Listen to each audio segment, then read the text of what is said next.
The most common cold calling objections and how to overcome them. If you're starting in wholesaling real estate, especially in 2024, you're gonna get into cold calling, you're gonna get some crazy questions, some crazy objections. And through my years and years of cold calling, most people have the same common objections. And if you're getting started in cold calling, this is gonna be a perfect video for you because you're gonna need to know exactly how to respond to these questions. And really, it's like boxing. If somebody gives you a straight right hook, we gotta learn exactly the right defense to that. If somebody tries an uppercut, we gotta know how to defend it. And if somebody tries to bait us into something, we have to recognize that and just do a defense for it. Now, the problem most wholesalers have is they'll run through cold calls, get destroyed over the phones until they develop their own answers to these objections. And frankly, I'm just here to stop you from these hundreds of hours of agony and pain you're gonna have, because not every seller that gives you an objection is actually gonna be a bad deal. Some people give you objections and they're actually good wholesaling deals. You just gotta learn how to overcome them. So today I'm gonna give you my full tried and true objections handling guide today for cold calling and wholesaling real estate.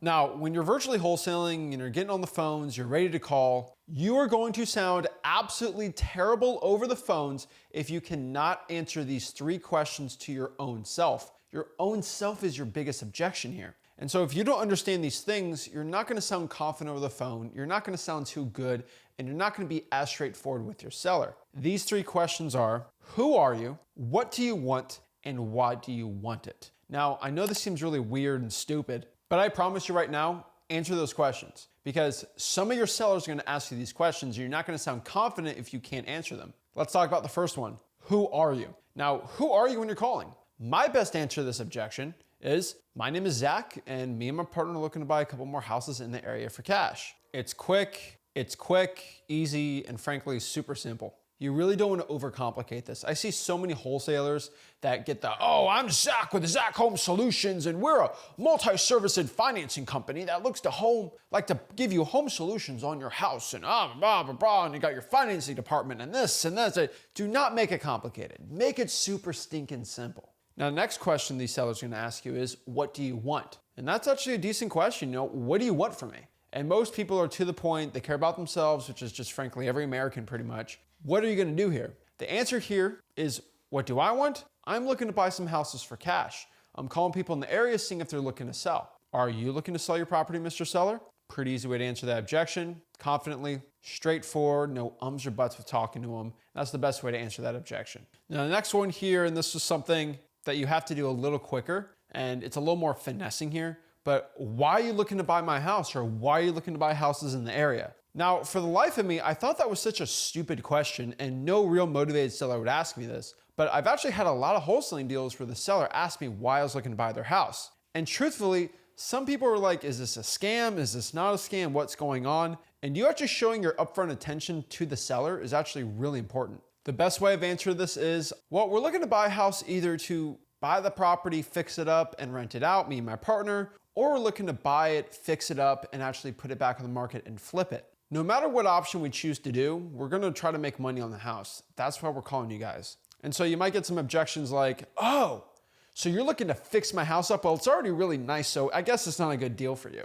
Or this is just a property you shouldn't be buying. When the honest truth is, no, we can just buy it and rent it out if it's good to go. And you're just trying to stop that objection and keep going on the appointment or see if it's a good wholesaling deal. Now, the next one, and frankly, it's something that kind of bothers me, that not a lot of wholesalers actually know how to answer is, what is your offer? And I feel like so many wholesalers get so confused by this, when this is really an easy one to do.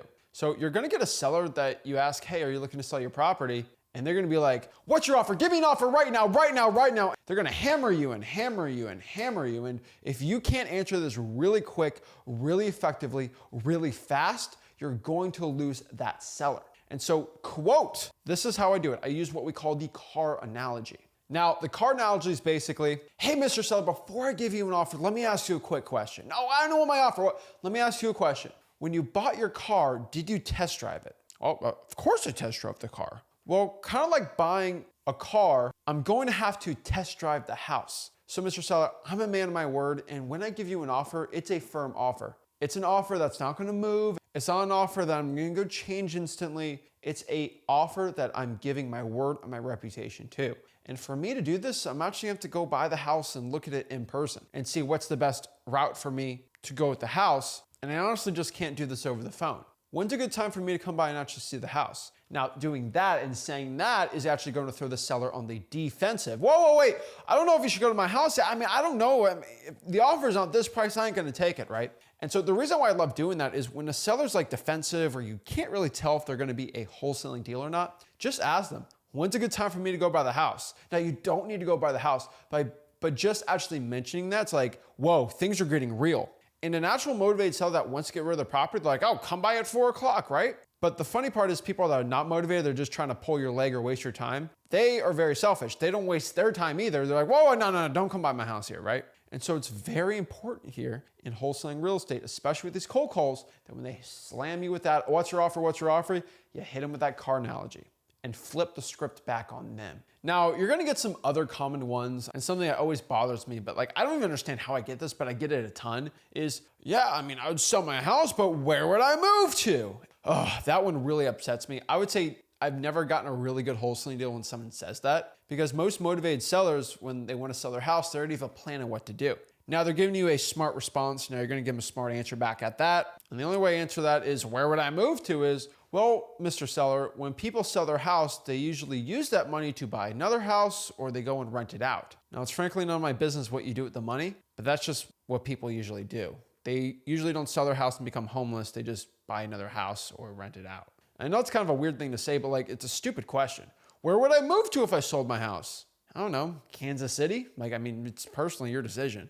And it's kind of a weird one, but it's a response that you're gonna get, and you can get very flustered if you don't know how to answer it. So it's definitely something you should have in the back of your mind. Now, another one, which is kind of hard, it's more of a follow-up, it's gonna take a little more effort to do, but it's the I don't know. So a seller might say, I don't know if I wanna sell or not, or I don't know if I should sell my house. That's a weird one, right? You don't know if you wanna sell your property or not. Well, Mr. Seller, let me ask you a question.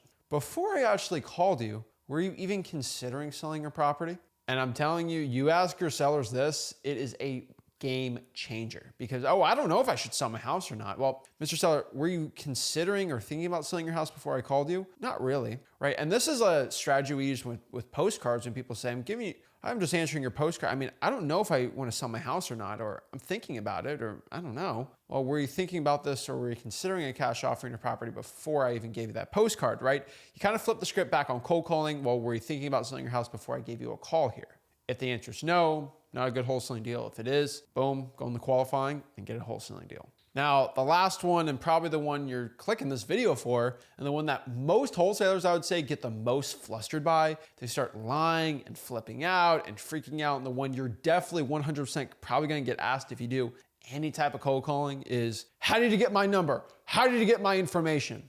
And the truth is most people don't understand that really cyber background checks and truepeoplesearch.com pretty much have everyone's phone number and personal information. It's not good at all. It's insane, actually.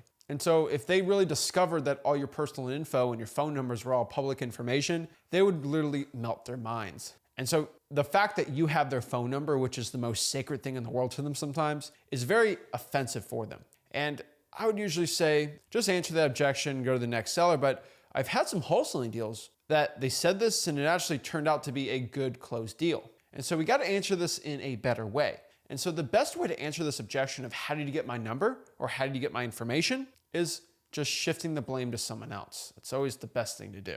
How did you get my number? Well, my partner, Rick, he actually compiled a list of properties that we might want to potentially buy. And so I was giving everyone a call, just seeing if they wanted to sell it, to see if we can give you a cash offer on your property. But how did he get it? I actually have no idea how he got the information. Maybe a neighbor or something. I know he was knocking on doors the other day. I mean, you can kind of give him a smart answer back, but it's like, what are you going to do? Oh, I need to talk to Rick right now. Well, Rick's not here. He actually lives in a different house, but I can give him a message for you. Well, give me Rick's phone number. I mean, this phone number goes to both of us. So yeah, sure, here it is. And then you just give him the phone number you're calling him back on. And then the other ones I always get is like, I'm going to call the cops on you. This is illegal. I'm on the do not call list. And guys, don't be freaking out if people say that. You got to remember, cold calling and wholesaling real estate is technically compliant with TCPA law. If you really read it and read the rules of telemarketing, we're not selling something. We're not encouraging somebody to go buy a product or service. Technically within TCPA law, we're fine and we're not going to get fined. Pun intended. So if someone asks for why you got their information, just tell them that your partner did it. It's just a better way to brush it off because they honestly can't handle the truth that your information is pretty much public everywhere. And guys, those are really the most common objections you're gonna get in wholesaling real estate, especially when it comes to cold calling, heck, answering direct mail calls or any inbound lead. It's mostly qualifying them to see if they're actually gonna be a motivated seller, going the appointment, locking up the deal, then selling that contract and making a ton of money in wholesaling real estate. The more sellers we talk to, the more checks we make, and that's what it's all about. So guys, let me know in the comments, what type of objections do you get that I didn't mention, and how do you answer them? I'd love to know. I love reading the comments. If you got some value from this video, do me a favor, make sure you smash the like button, subscribe, go to freewholesaling.com, my free course where I teach you exactly my cold calling script, objections, live cold calls of me closing sellers, and exactly step-by-step from A to Z, my entire wholesaling process, absolutely for free. Guys, make sure you go to freewholesaling.com, and I'll see you soon. This is Zach Ginn signing out. Have a blessed one.